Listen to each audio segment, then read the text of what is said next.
So after Kevin O'Leary went on Fox News to accuse us of being operatives for the Chinese government, we did not back down on the data center. In fact, we actually dug in more. So today's fresh hill is that Utah Speaker of the House Mike Schultz owns 600 acres near the Stratos project site. As one normally does, we were scrolling around looking at the parcels of land that are right around the proposed data center. And wouldn't you know it, we happened upon a little parcel of land with the owner name being labeled as Mike Schultz Inc. And it doesn't take an investigative journalist to find that it is in fact owned by the Utah Speaker of the House, Mike Schultz. And these two combined parcels of land total up to about 640 acres. And that 640 acres is just about 3 miles away from the Stratos project site, right next to the freeway interchange. Huh, that's coincidence. So like any normal person does, you go to the Box Elder County Recorder's office and you pay $1.50 and you can get the deed for that land. And wouldn't you know it, what this piece of property Mike Schultz bought on January 3rd of 2025. And then to put the cherry on top, all of this land he bought for, quote, $10 and other good and valuable consideration. Apparently, this is like a legal term, the $10 and other good and valuable consideration that people use because in Utah, you don't have to disclose how much you bought this property for. So people put $10 because it satisfies what is legally required without having to disclose exactly what they paid for it, if anything. We are not saying that Speaker of the House Mike Schultz bought this because he knew that there was a data center project coming.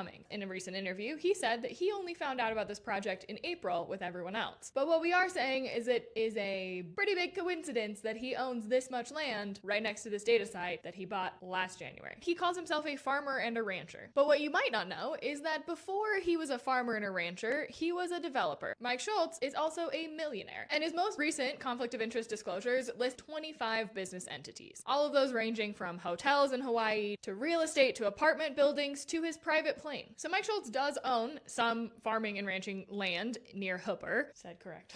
We're not Chinese operatives. But his businesses operate from Davis to Box Elder County. And for a man who has 30 years of development experience, he might be exactly the right person to look at 640 acres of land right near a project like this and know exactly how much that land is going to appreciate in the next few years. So after learning all of this, we decided to look at some other places around the country where they have built data centers and what the land value around the data centers have grown to. So according to Land App, land value around data centers has increased between 2 and 4 times its agricultural value. And an organization called CBRE has said that the land around the data center in Loudoun County, Virginia has increased 16 times compared to the next property value. There are developers that are offering people $4.4 million an acre around other data centers in the United States. Now, we know that Box Elder County is different from Loudoun County, Virginia, or any of these other places, and we are not saying, again, that Mike Schultz bought this property because he knew about this thing that was happening and he knew how much the property value would increase, and he happens to own all of these development companies and construction companies. But these questions have not been asked on the public record. We are not in a position to answer those questions, but we encourage other people to try and get answers to those questions. Now, Mike Schultz is not the only Utah legislator that happens to own property very close to the Stratos data center project. Senator Scott Sandel also owns a large amount of land about 3 to 4 miles away from the project. Now, Sandel said on the record that he hasn't been approached about selling his land yet, but he might sell it for the right price. And Senator Sandel just happens to be the same Senator Sandel that sponsored SB 132 during the 2025 legislative session. This was the bill that made this Stratos data center possible. What are the chances? All state legislators have to fill out a conflict of interest form every single year, but Mike Schultz Inc. he lists as a holding company. Now, by Utah law, he is not required to say what that holding company owns. There is an optional section of the conflict of interest form, item 6A, where they have the option to disclose if they have investments that might lead to a conflict of interest. Mike Schultz has left this section blank on every single one of his conflict of interest disclosures. Under Utah law, which Mike Schultz and Senator Scott Sandel have helped to create, all of this